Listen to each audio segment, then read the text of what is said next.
மதிய உச்சி வெயில்ல தஞ்சாவூர் கஸ்டமரோட பம்பை பிரிச்சேன். அதாவது டிப்பர்ல உள்ள பம்பு. இந்த டிப்பர்ல உள்ள பம்பை திருச்சியில கொடுத்து மாட்டிருக்காப்ல ஆயில் சீல.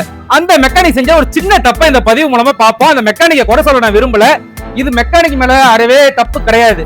இப்ப என்ன தப்புன்றதை நான் ஃபர்ஸ்ட் சொல்லிடுறேன். இப்ப கேரக்டர் அந்த சீல அவர் என்ன தப்பு பண்ணிருக்காருன்னு உங்களுக்கு தெரியும்.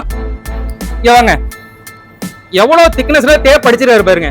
அதோட மெயின்ல என்ன ஓடி இருக்குன்னா, இந்த இடத்துல டேப்பை சுத்தினா இந்த சீல் வந்து விரிஞ்சு கொடுக்கும், நல்லா பம்பை வந்து ஆயில் விடாம இருக்கும்னு நினைச்சு அவர் மாட்டிருக்காரு.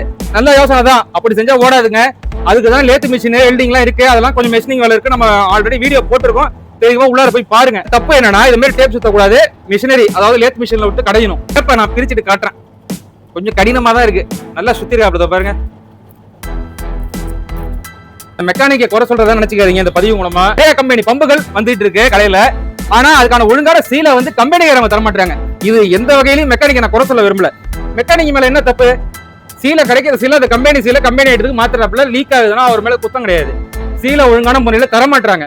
பம்பு சேல்ஸுக்காக இந்த மாதிரி சீலை தரம் இல்லாம போட்டு மெக்கானிக் தலையில நல்லா இல்ல, மாட்டினது தப்பா போயிடுது அப்படின்னு ஒரு அவநம்பிக்கையை கிரியேட் பண்ணிட்டாங்க கடைக்காரவங்க இல்ல கம்பெனிக்காரவங்க. இந்த பதிவு உண்மை நம்பினா மறக்காம ஒரு லைக்கை போட்டு விட்டு சப்ஸ்கிரைப் பண்ணி விடுங்க.